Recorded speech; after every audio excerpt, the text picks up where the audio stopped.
A graça e a paz do Senhor Jesus, da parte do Senhor, e o tema é o crente e o mundo. O que significa não devemos amar o mundo? O que a Bíblia diz a esse respeito? O seu povo, na sua palavra, no Evangelho de 1 João, no capítulo 2, do versículo 15 ao 16, diz: Irmãos, não ameis ao mundo, nem o que há no mundo. Se alguém ama o mundo, o amor do Pai não está nele. Porque tudo que há no mundo, a concupiscência da carne, a concupiscência dos olhos, a soberba da vida, não procede do Pai, mas procede do mundo. Ora, o mundo passa bem com a sua concupiscência, e aquele, porém, que faz a vontade de Deus permanece eternamente. Amados, vivemos numa sociedade incrédula e rebelde, que está sob a orientação do diabo, que despreza os crentes e o seu Senhor, a Deus. E ele tem o seu próprio sistema de valores contrário ao de Deus. Podemos, em 2 Coríntios, no capítulo 4, versículo 4. Na Bíblia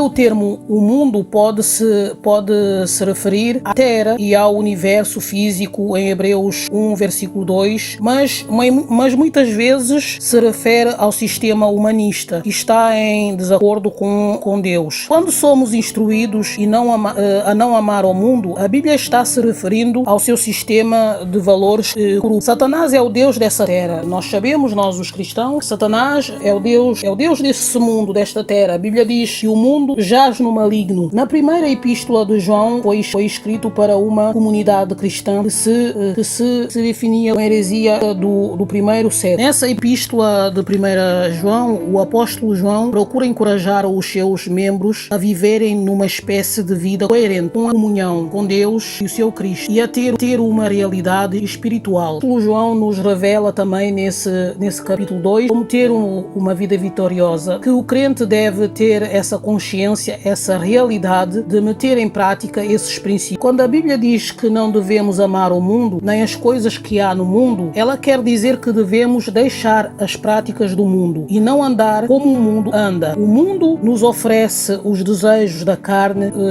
a cobiça, a competição, os prazeres, a idolatria. O mundo nos oferece tantas coisas que não agrada a Deus e nem glorifica a Deus. Na carta aos Colossenses, no capítulo 3, o apóstolo Paulo ainda vai mais longe nessa questão de não amar ao mundo e nos exorta a andar na santidade, a ter uma vida cristã oposto do que o mundo ele anda, dos rudimentos do mundo. E essa carta foi escrita pelo apóstolo Paulo quando ele estava ainda na prisão. Ele escreveu uma carta aos Colossos. Nesta carta, Paulo corrigiu os falsos ensinamentos que os crentes estavam escutando. Ele apresentou essa verdade aos crentes daquela época e nos dias atuais que pudessem identificar os desvios relativos ao cristianismo verdadeiro. Ele nos adverte também dos perigos, dos desvios, que só Jesus é o caminho, o único caminho que nos leva a Deus, o único caminho da salvação. Que nesta carta aos Colossenses, no capítulo 3, está escrito: Portanto, se já ressuscitastes com Cristo, buscai as coisas que são de cima, aonde Cristo está assentado à destra de Deus. Pensai nas coisas que são de cima, e não nas que são da terra. Portanto, já estáis mortos, e a vossa vida está escondida com Cristo em Deus. Mortificai, pois, vossos membros que estão sobre a terra, a prostituição, a impureza,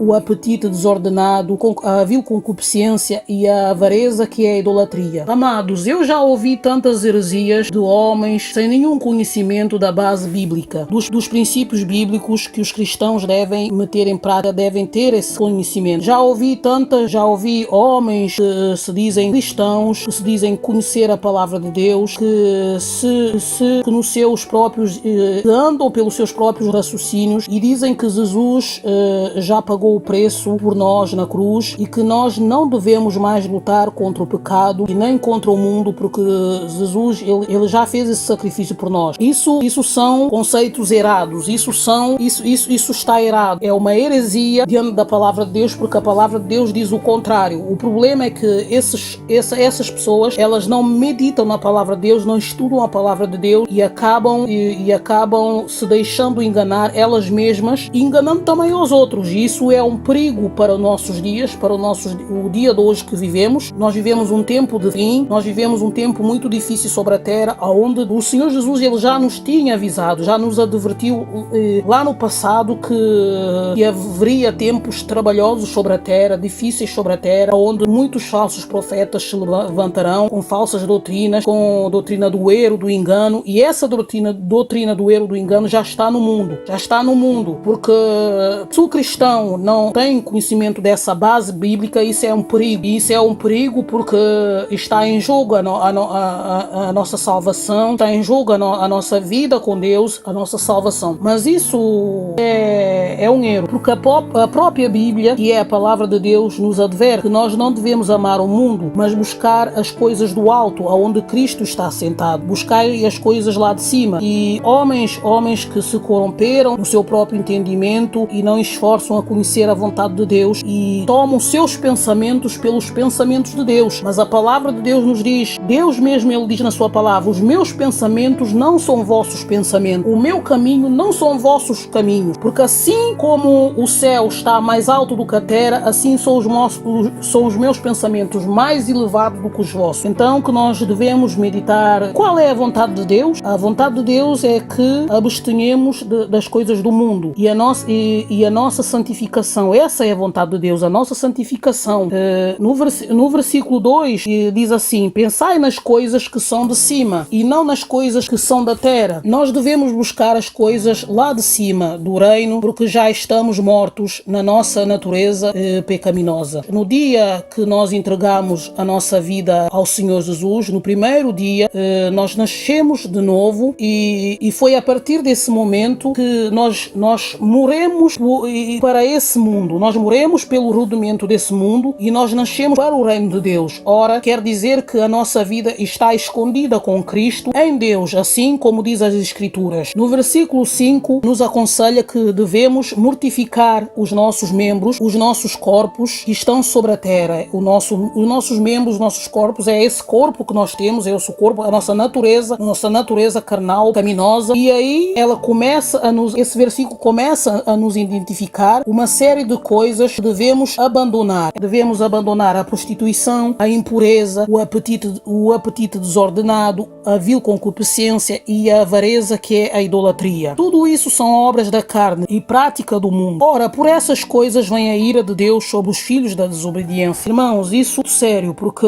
a Bíblia mesmo nos adverte que por essas coisas vem a ira de Deus sobre os filhos da desobediência. E nós estamos vendo muita desobediência. Nós estamos vendo as pessoas que não têm temor a Deus. Hoje em dia pregam o evangelho de qualquer maneira, sem tomar essa consciência, porque para Deus o mais importante é obedecer a sua palavra, é andar na santificação. Mas esse capítulo vai ainda mais além. No versículo 8 diz, mas agora despojai-vos também de todas essas coisas, a saber da ira, da colera, da malícia, da maledicência, das palavras torpes da vossa boca. Não mintais uns aos outros, pois já vos despistes do velho homem com os seus efeitos e vos vestistes do novo que se renova para o conhecimento segundo a imagem daquele que criou. A Bíblia nos exorta que nós devemos despir do velho homem que se corrompem dia após dia, que nós devemos revestir do novo homem, renovar a nossa vida, a nossa mente, para conhecer o que é bom e agradável aos olhos de Deus. Hoje em dia, irmãos, o que nós mais vemos no mundo,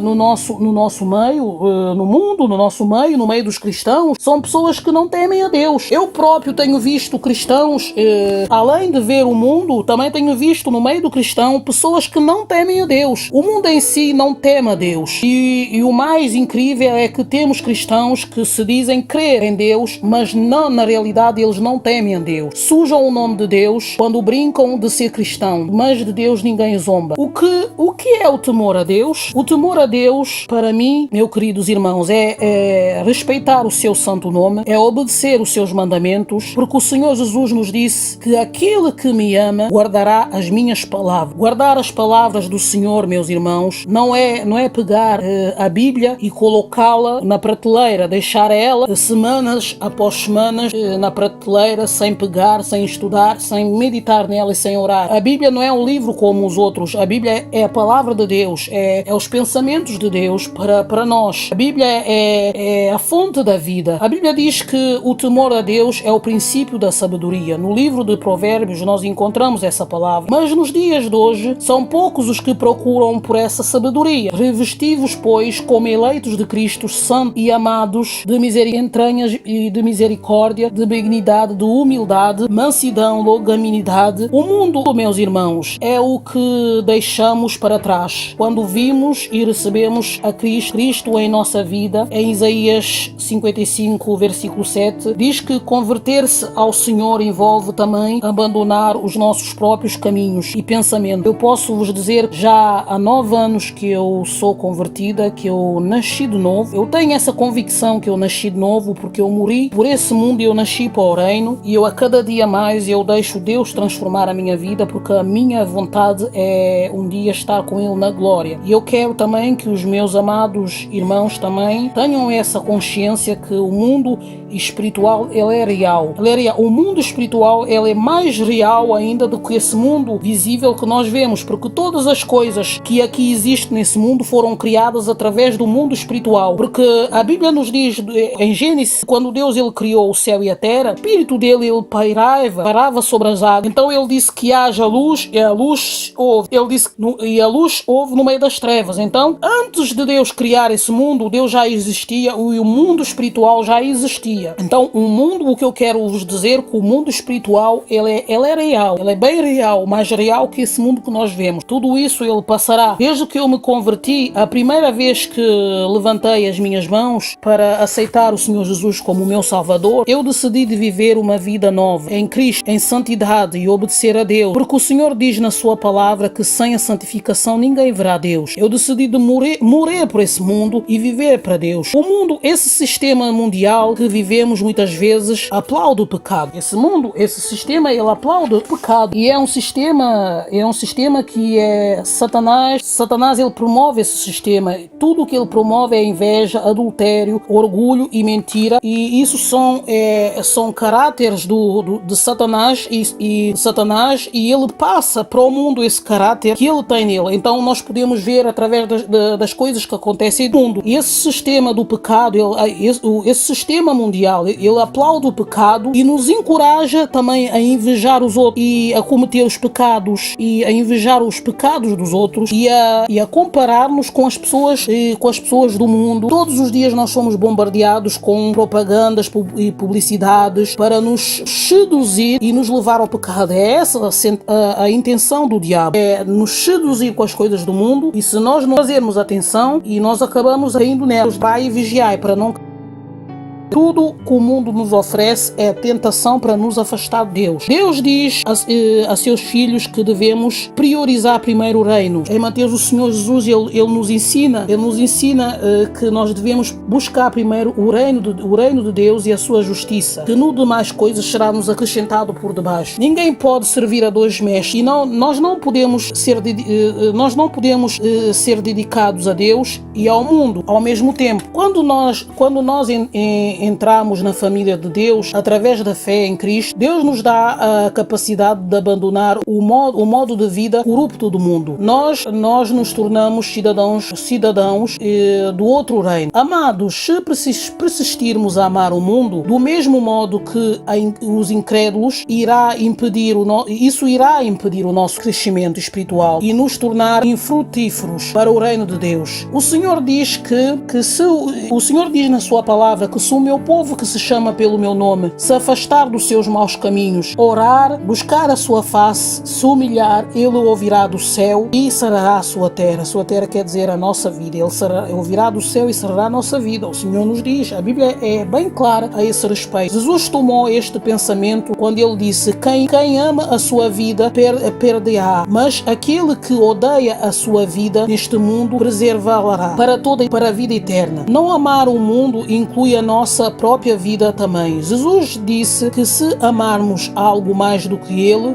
nós não somos dignos dele, nós não somos dignos de receber. O Senhor Jesus ele nos disse, esses são os verdadeiros ensinos do Senhor, porque Ele nos adverte naquilo que é real, naquilo que inclui a nossa salvação. Nós temos de ter essa consciência, essa realidade e de vigiar. Irmão, passar essa mensagem aos amados, sobretudo neste momento onde nós vimos a Copa do Mundo, porque o seu nome em si já diz diz tudo, a Copa do Mundo. A Copa do Mundo é um divertimento do mundo, que não tem nada a ver com o reino de Deus, não foi criado por Deus, e um cristão nascido de novo, um crente verdadeiro deve abandonar essas práticas, deve se transformar pela renovação da sua inteligência para saber o que é bom e agradável a Deus. Porque a Copa do Mundo, segundo as Escrituras, é uma idolatria, porque a idolatria não é só adorar os ídolos, não é só adorar as imagens esculpidas. A idolatria é tudo aquilo que nós colocamos na nossa vida que toma o lugar de Deus. Tudo aquilo que nós colocamos na nossa vida que não tem nada a ver com o reino de Deus. Em 1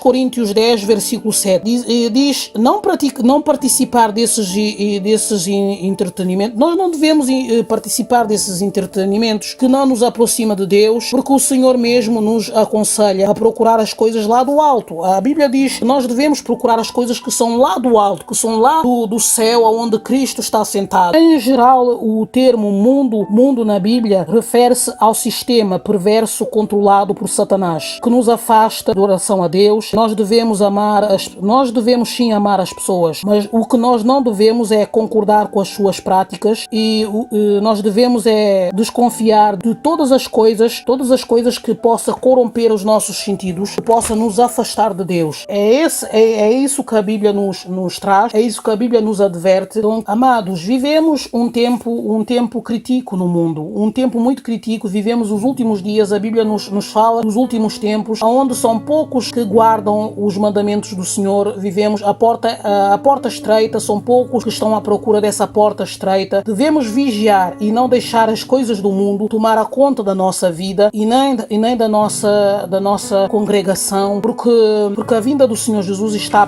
perto, está muito próximo a vinda do Senhor Jesus, e o Senhor nos disse na sua palavra que a sua vinda sobre a terra virá como um ladrão na escuridão, que virá repentinamente. Então nós não sabemos nem o dia nem a hora, mas a Bíblia nos adverte que nós devemos vigiar. Então, queridos irmãos, afastem-se de tudo que vos afastem de Deus, de tudo que não glorifica a Deus, porque tudo que o inimigo quer é nos afastar de Deus, é nos levar para o mundo. Se nós não vigiarmos, nós acabamos por perder a nossa salvação. Que o Espírito Santo de Deus continue falando nos seus corações. Eu me despeço aos irmãos na paz do Senhor Jesus. Que Deus os abençoe.